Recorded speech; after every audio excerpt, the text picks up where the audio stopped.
Officer, please! Do you know how many times I've complained? I've been on that ruddy phone all night. It's all right, we're here now, aren't we? You were here before, but you didn't do anything, and it's just got worse. They've been effing and blinding up and down the street, and terrible fighting. So, Caleb, why don't you just leave it to us to sort it for you, all right? I'll be making an official complaint anyway. Yes, madam. Everybody is in the place, let's go! Everybody is in the place, let's go! Everybody is in the place! Come here! Don't get the others! Everybody is in the place, let's go! Everybody is in the place, let's go! Everybody is in the place, let's go! Everybody is in the place, let's go! All right, come on. Empty your pockets, come on!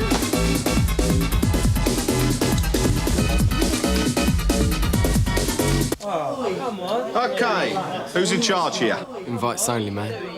You looking to get yourself nicked or something? Right. You just got your wish. Sarge! Go on, Dave!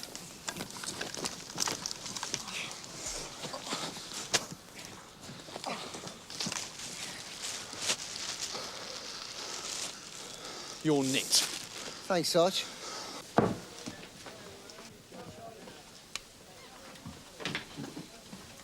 Amanda. What are you doing here? Watch your back.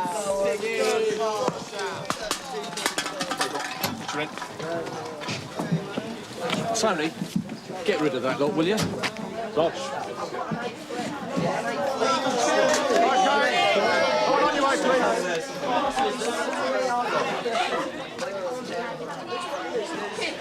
Come on, budge up! Okay, Eureka? Yeah, as long as this one's not sick all over me.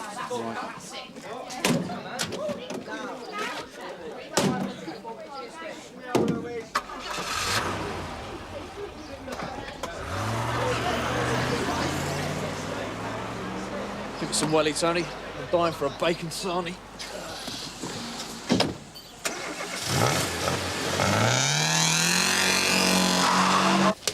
Right, take number 3 then. Come on, mate. Not a bad catch, eh, Bob? Yeah.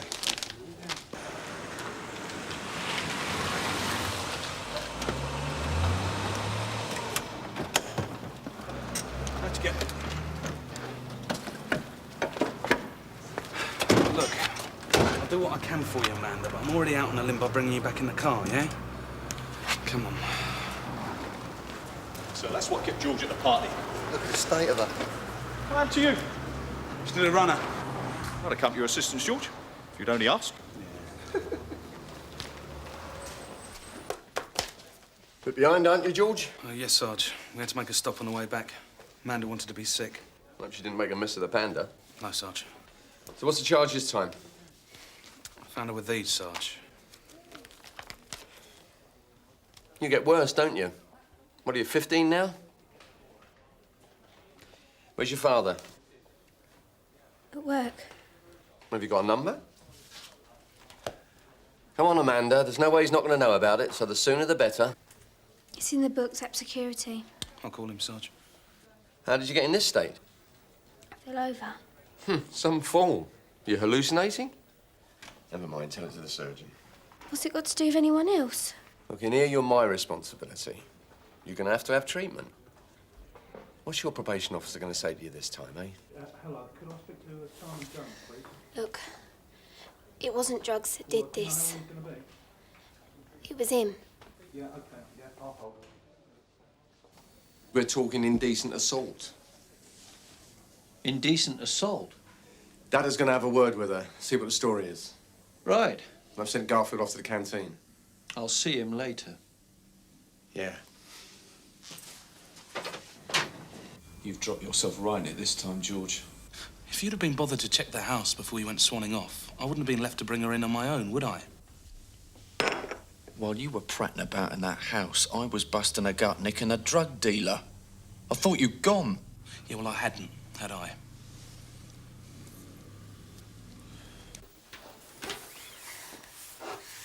I don't want any coffee. Why don't you just leave me alone? OK, OK. I don't want to talk. Whatever you want, Amanda. I've had to advise the Chief Super and MS-15, and they will be here shortly, breathing down our necks. Since when did we start transporting female prisoners single-handed, Garfield? I know the girl, sir. Oh, you do you? Well, I thought I did. Obviously, I don't. I never thought she'd pull a stunt like this, sir. Well, she has. And now you've got a CIB investigation hanging over you. And where was the coordination? Is this the way we run a simple operation at Sun Hill? It was my fault, sir. I was distracted by the activity outside. We did make 6 arrests, including this drug dealer, and I left Garfield to secure the premises. But I was not aware that he'd also made an arrest. I'm afraid I was a bit remiss, sir, and I'm sorry. All I can say is she must have a vivid imagination if she thinks George has given her one. I don't think he knows where it is yet, does he? Yeah, well, I reckon he's a right pillock for not calling assistance. And I tell you what, when MS-15 gets hold of him... Now, they'll send someone like Reid down to slap his wrist and it'll all be over by lunch. As it happens, I agree with Steve. Here we go. Now, look, listen.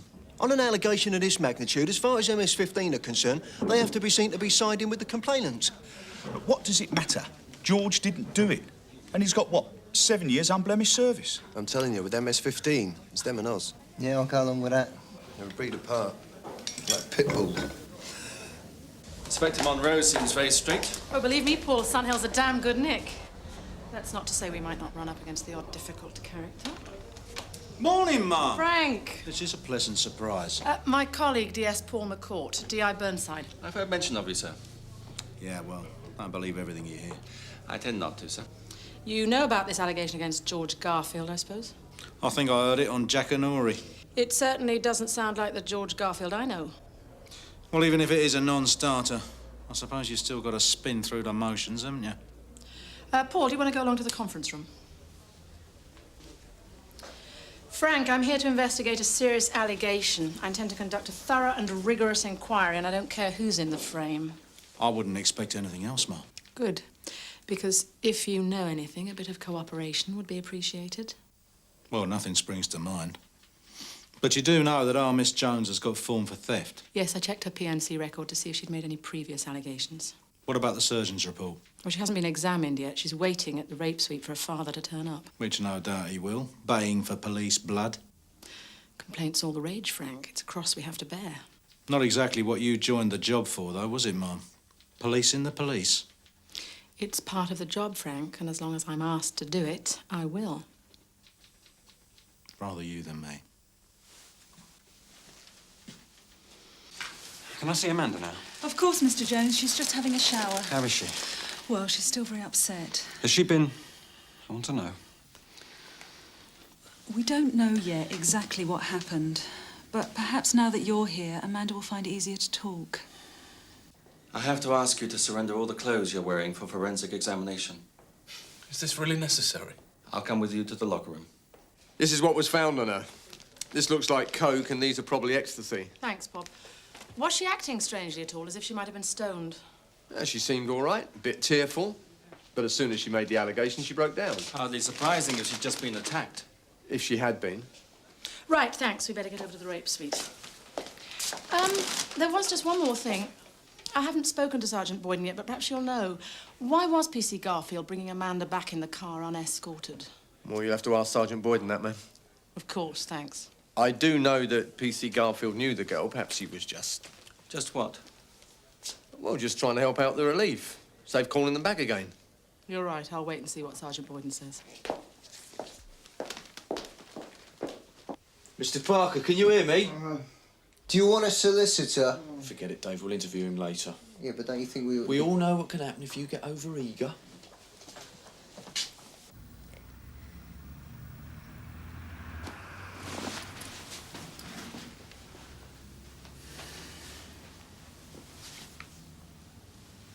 Amanda. Just give her time, Mr. Jones. Morning, Narika. Morning, Ma'am. This is Mr. Jones, Amanda's father, Superintendent Reid. My colleague, Detective Sergeant McCourt. Look what he's done to her. I want to see that animal behind bars. Mr. Jones, I suggest for the sake of your daughter, we try and keep this conversation civil. She trusted him. Dad, don't. I think we better step outside for a chat, Mr. Jones.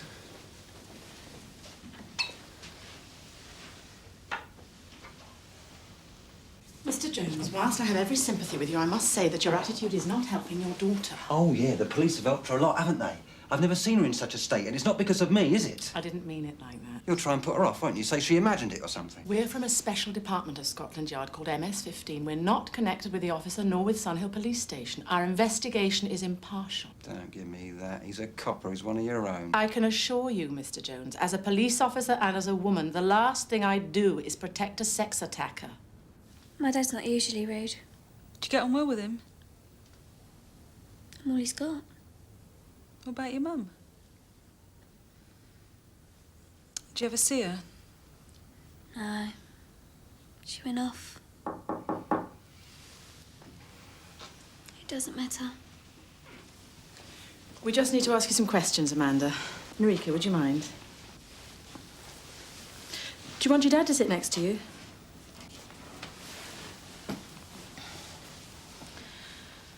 Amanda, I need you to tell me whatever you can about the attack. The more you can tell me, the better. Not just for me, but for yourself. It'll help you to talk about it. I want you to go through it step by step, and even if you don't think something's important, I want you to tell me anyway, okay? He attacked me. What else can I say? How did he attack you, Amanda? I was trying to get away. He was ripping my clothes, my hair, trying to rip them off. I fell onto the gravel. He knew. He knew what, Amanda? I'm on probation. He knew they'd lock me up. If you were charged for drugs? Yes. Did he want to have sex with you? Yes. In return for not taking you in? Yes. But I wouldn't let him.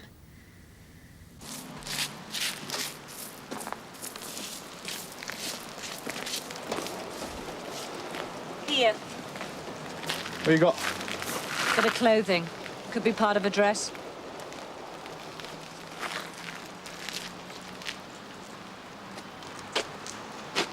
And they say romance is dead.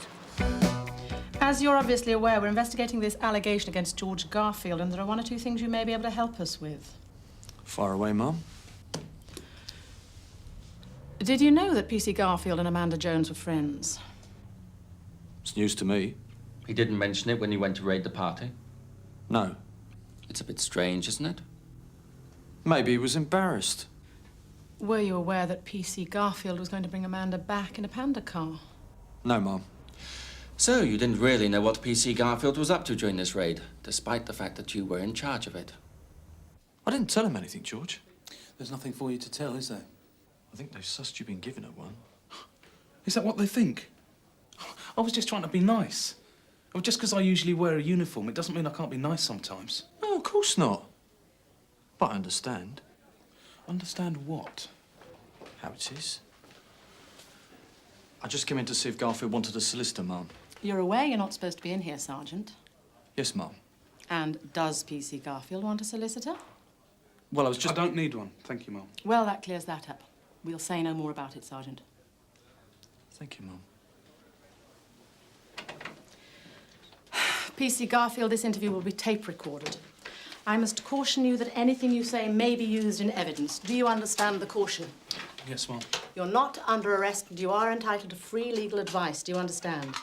Yes, I understand, Mum, but I don't want any help. I am Superintendent Reid from MS-15. Other officer present, Detective Sergeant McCourt, also from MS-15. Interview commences at 11:16. PC Garfield, you are under caution following an allegation of indecent assault made against you by Amanda Jones of number 3 Elcott Road, Sun Hill. Yes, Mum. PC Garfield, can you tell me how well you know Amanda Jones? Well, in the past, I've arrested her twice for shoplifting. She also has other convictions for theft. The first time I arrested her, she was 13. She had no mother, and she was trying to look after her father. I thought I might be able to help keep her out of trouble. I see. So you've got to know her quite well, then? No, not well, Mum. I just felt sorry for her. Do you always feel sorry for people you arrest? No, Mum, of course not. But she's a bright girl. I didn't want to see her get on a downward spiral. Do you know her well enough to visit her at home? Well, I've popped in occasionally, if it's been on my beat. Did you visit her when her father was out? Well, most times he'll be in, but I had no way of knowing whether he'd be there or not. On your visits to see Amanda, what did you do? Oh, just chat. Asked her about school. Talked to her about her boyfriends and that. Why did you want to know about her boyfriends? It was just something she used to bring up. And on this shout to her house this morning, did you tell Sergeant Boyden that you knew Amanda lived there? No, Mum. Why not? Well, I was going to tell him as we were going into the house, but with the noise and everything. When you left the house with her, did you drive her straight back here? No, Mum. Why not? I stopped Mum because she said she wanted to be sick. So when Socko look, they'll find Amanda's vomit. Well, she wasn't actually sick. She just said she was going to be. It was your idea to stop the car, was it? Yes. I didn't want to risk her messing it up. Couldn't you tell whether she was genuinely sick or not? No. I believed her. She acted as if she was going to be sick. She says you stopped the car and suggested having sex with her. Definitely not. In exchange for letting her go. No. You knew she was on probation. Yes. And you knew that she would probably go into youth custody if she appeared in court on a drugs charge. Did you or didn't you? Yes. Is that why you tried to make a deal with her? I didn't. She says when she turned you down, you sexually assaulted her. That's not true. Then explain to me why she has cuts on her hands and legs and how her dress got torn. She was trying to escape. The surgeon says she's had recent sexual contact. Not with me. You've never had sex with her? No. It still doesn't add up to anything. Garfield says he stopped there. She says she was pushed. He says she fell. Same old story. We haven't been to the scene yet. I have. It's not the sort of place Garfield would take a bird. Even the rats don't fancy having it off there. One suspect, one victim, and no witnesses. I say we interview Garfield again, ma'am. Tell him Socko have got something. And what have Socko got? Straws in the wind? Thanks for your help, Frank. I'll leave you to it then, Mum. OK, let's look at the points they've agreed on and what forensic might be able to tell. They certainly agree they already knew one another. A fact which Garfield admitted to relate to Sergeant Boyden. He concealed the panda car in the next street. Or parked it round the corner. And they spent time together in the bedroom. In fact, just long enough for the others to be gone by the time they came out. He then drove her to the waste ground. If he wanted sex, why didn't he stay where he was? Boyden had obliged him by emptying the house. The waste ground gave him the chance to claim she was trying to escape. Anyway, Socko concur. It's likely she came by her injuries there.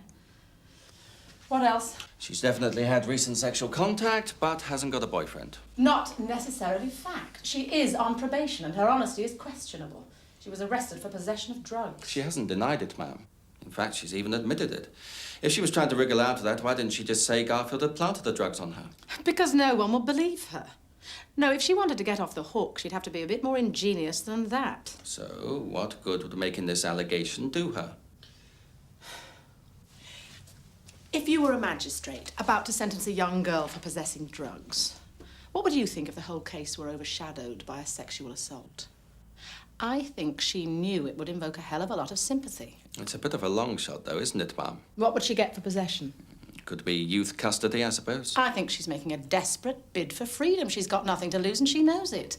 Garfield, on the other hand, stands to lose the lot. He's got an untarnished record. With respect, ma'am, I have to say it. You seem to be making PC Garfield out to be some kind of a saint.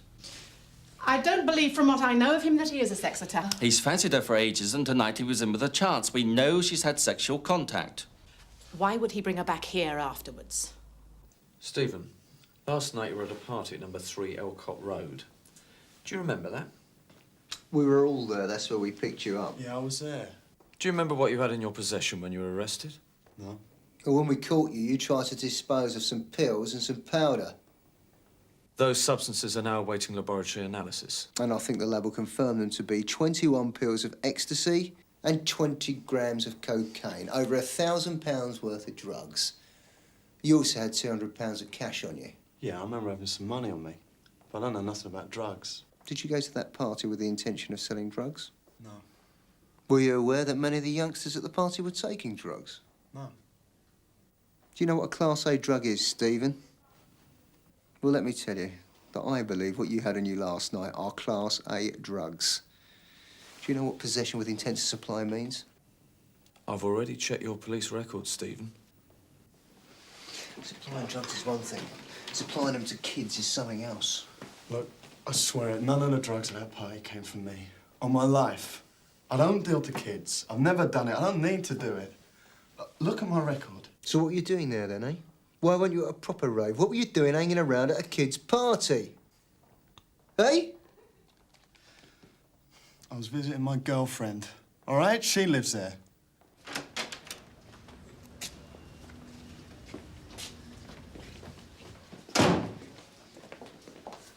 Ah, Mr. Jones, we'd like to have another chat with Amanda. Oh, come on. She's had enough for today. Let's just get her bailed and go home, eh? I'm sorry, Mr. Jones, but some new evidence has come to light. We've been talking to Stephen Parker. He says he's your boyfriend, Amanda. Is that true? No. I put a stop to it. He's a drug pusher. Amanda, did you see Stephen last night? No. He says you did. Why would he say that if you didn't? He's probably stoned, I don't know. He was picked up this morning running away from your house. Maybe he popped in, I don't know. He says you went upstairs to your bedroom together. Is that true? Stephen's already told us. Have you had sex with him? No. Stephen says you did. He's lying. He's already made a statement. I must ask you to think very carefully. Have you, in the last 24 hours, had sex with Stephen Parker? And the allegation that P.C. Garfield sexually assaulted you, is that true? I'll need to hear it from you, Amanda. No. Maybe youth custody will sort her out. I doubt it. You've never had much faith in the system, have you, Frank? I don't know. Maybe today proves something works. Oh, you don't see MS-15 as the enemy within, then? You're a necessary evil. Thanks a lot. Listen, I'd rather have you than some raving loony council committee. We'd still be here this time next week listening to the latest chapter of Amanda Jones's tale of woe. And I imagine that Garfield would be strung up by his tackle from the nearest lamppost. You must report back to this police All right, George? station on Monday Yeah, fine, next. Sarge. No thanks to you. Look, I'm sorry. Yeah. Not half as sorry as I am.